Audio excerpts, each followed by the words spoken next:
warm welcome to State of Business on Art Television. I'm Heshain Ali and let's have a look at the headlines first.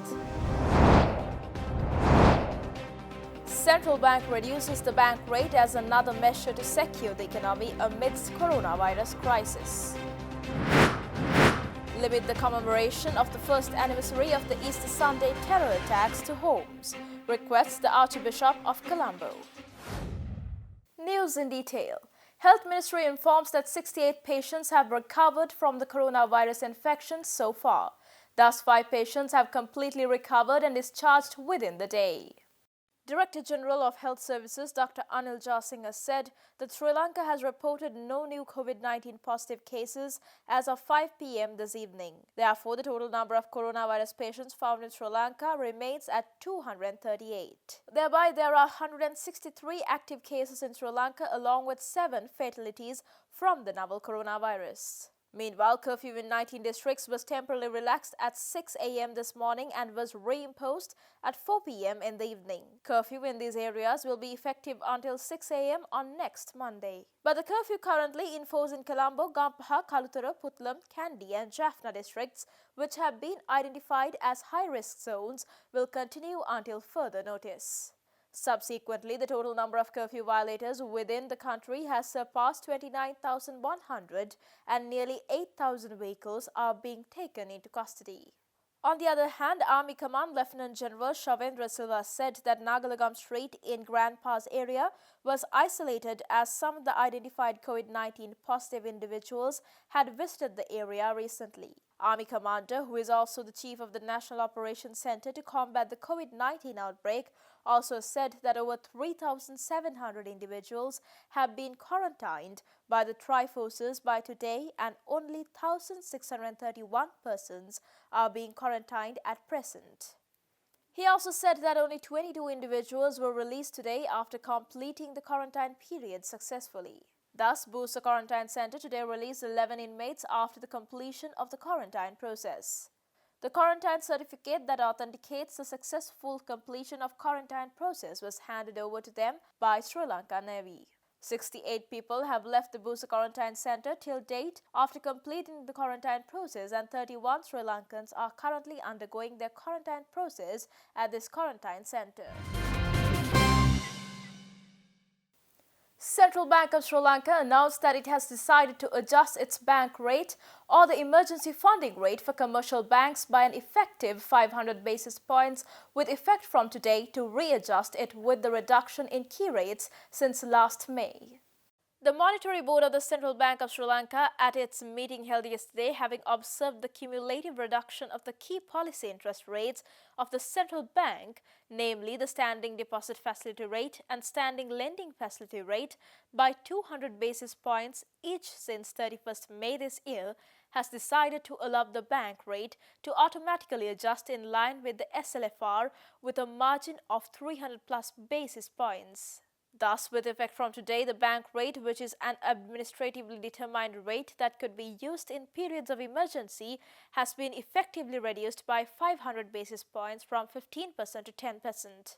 The bank rate is the emergency rate at which the Central Bank of Sri Lanka offers credit to commercial banks against acceptable collateralized assets. The move is a part of the concerted efforts to secure the economy which is affected by the coronavirus crisis. The Archbishop of Colombo, His Eminence Cardinal Malcolm Rajit, today announced that the initially planned mass-scale commemoration of the first anniversary of the Easter Sunday terror attacks that fall on next Tuesday, the 21st of April, will not be held in order to assist the government's preventive measures taken to combat the COVID-19 pandemic in the country. However, addressing a press conference in Colombo today, the Archbishop of Colombo urged all citizens to limit the commemoration of the April attacks only to the family, just as how this year's Sinhala and Tamil New Year was celebrated. Even though we prepared an elaborate program for the commemoration of the first anniversary of the Easter Sunday bomb attack carried out on 21st April 2019, in consideration of what is happening in the country, decided to cut down on what we had planned. Because as a means of support for the government, the health authorities, the security forces services who are involved in a struggle to contain the spread of the virus, COVID-19. It is a way of expressing our concern about that situation. Therefore, just as all the programs for the new year were curtailed in order to assist that venture and also to help the media persons also better, we have decided not to go ahead with the major organization or major functions we had planned for St. Anthony's Church, Kochikade, and St. Sebastian's Church, Katuwapitiya, as well as the cemeteries. We will not go ahead with those programs for the moment. Speaking further, the Archbishop of Colombo, His Eminence Cardinal Malcolm Ranjit, briefed the media as to how the citizens of Sri Lanka can show respect to the victims of the April attacks in a simplified manner, staying at home. So, since all the people who were killed and who were injured are not Christians and Catholics only, but people from all the religions were affected, we want to make a special request to all our fellow citizens in Sri Lanka to join us in a simple commemoration of these people who are affected. That will be on 21st April at 8:45 in the morning, when the first bomb blast took place at St. Anthony's Church, Kochikade. At 8:40, we will be ringing the bells of the Catholic churches. We request all the other religious groups also, like the Buddhist temples and other places where they can ring a bell, to ring the bells or sound some sounds, and then indicate the beginning of the small family commemoration. At 8:45, we would ask you to please observe 2 minutes silence at home and in the public, wherever you are. 2 minutes silence as a mark of respect for all those who died. And then at 8:47, if it is possible to light a candle or light a oil lamp and say some prayers or chant some gathas at home and invoke blessings and invoke merit on the people who have lost their life. We would like to ask you to stay at home and do it at home. And the religious bell ringing is only external activity done in the churches and in the other places. Stay tuned for more news right after this commercial break.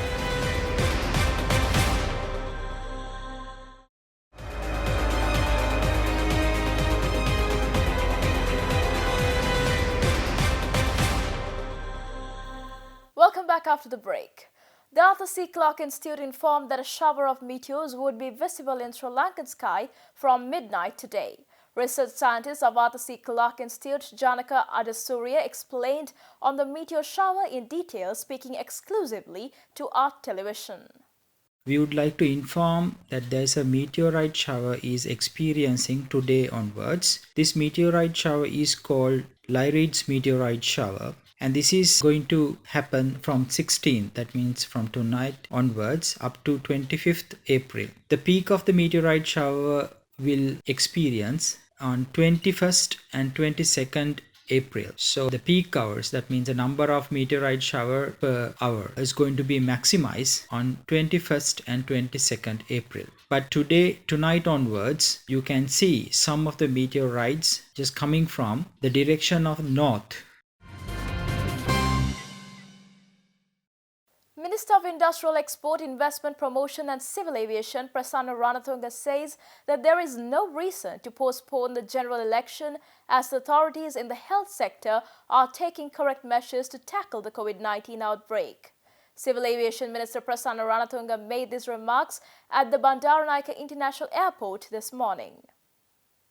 Minister of Industrial Export, Investment Promotion and Civil Aviation, Prasanna Ranatunga, engaged in a visit at the Bandaranaike International Airport, Katunaika, this morning with the ministry officials. Speaking to the media, Minister Ranatunga said that bringing back the Sri Lankans stranded in other countries can be considered only on the instructions of the health officials.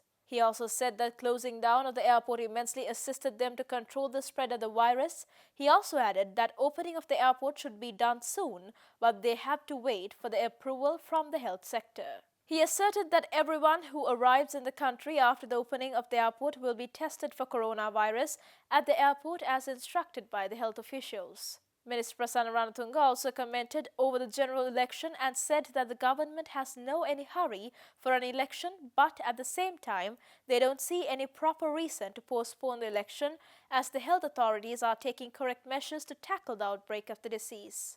He further added that, however, decision to postpone or hold the elections should be taken by the Election Commission, not by the government.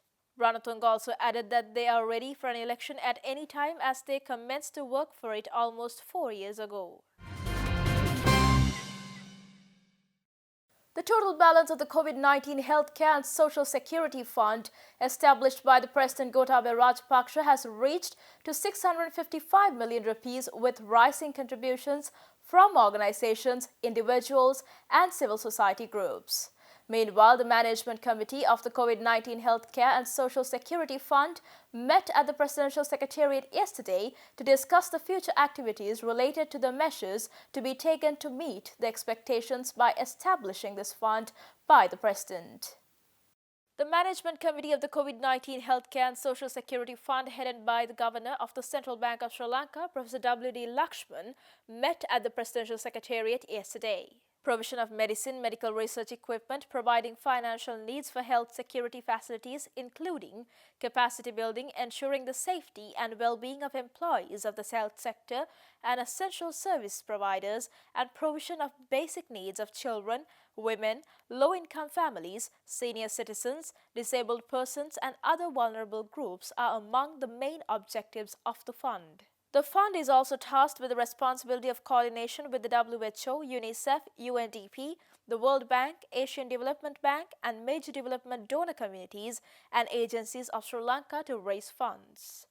NDB Bank has donated 7 million rupees to the fund, while 6.7 million rupees were given by the Lanka Hospitals Corporation. Secretary of Defence retired Major General Kamal Gunaratna also handed over a donation of 3 million rupees collected by the Rakna Arakshaka Lanka Limited and 4 lakhs collected by South Korean branch of the Api Venuwen Api Fund to President Gotabaya Rajapaksa. Meanwhile, President Gotabaya Rajapaksa chaired a meeting at the Presidential Secretariat yesterday to explore the possibility of immediate resumption of day-to-day economic activities at provincial levels in order to safeguard the national economy.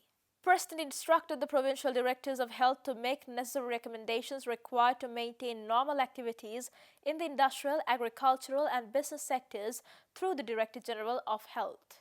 Individuals who are infected with coronavirus at each province, people they have associated with the current quarantine process, scaling up the system of identifying infected people on a daily basis were some of the main issues discussed yesterday. It was thus decided to relax current restrictions only after considerations of health situation at each provincial level. World Health Organization Director General Dr. Tedros Ghebreyesus says he regrets US President Donald Trump's decision to suspend USA's fundings to WHO and added that the organization will conduct a review to assess its response and find ways to fill the funding gaps. He made these observations yesterday addressing the daily press briefing on coronavirus direct from WHO headquarters in Switzerland. The United States of America has been a long-standing and generous friend to WHO, and we hope it will continue to be so. We regret the decision of the President of the United States to order a hold in funding to the World Health Organization. With support from the people and government of the United States, WHO works to improve the health of many of the world's poorest and most vulnerable people. WHO is not only fighting COVID-19, we're also working to address polio, measles, malaria, Ebola, HIV, tuberculosis, malnutrition, cancer, diabetes, mental health, and many other diseases and conditions. WHO is reviewing the impact of our work of any withdrawal of US funding, and we'll work with our partners to fill any financial gaps we face and to ensure our work continues uninterrupted. Our commitment to public health, science, and to serving all the people of the world without fear or favor remains absolute. Our mission and mandate are to work with all nations equally, without regard to size of their populations or economies. Clarifying further on the latest research and healing mechanism against the pandemic, Director General of World Health Organization Dr. Ghebreyesus divulged that 3 COVID-19 vaccines have already started clinical trials, while more than 70 others are in developmental stages. 3 vaccines have already started clinical trials. More than 70 others are in development, and we're working with partners to accelerate the development, production, and distribution of vaccines. In addition to the Solidarity trial, I'm glad to say that WHO has convened groups of clinicians to look at the impact of corticosteroids and other anti-inflammatory drugs on treatment outcomes. Specifically, we're looking at oxygen use and ventilation strategies in patients. Any intervention that reduces the need for ventilation and improves outcomes for critically ill patients is important, especially in low-resource settings, to save lives. And that's all news for today. See you tomorrow with State of Business at the usual time. Stay home, stay safe, and take care.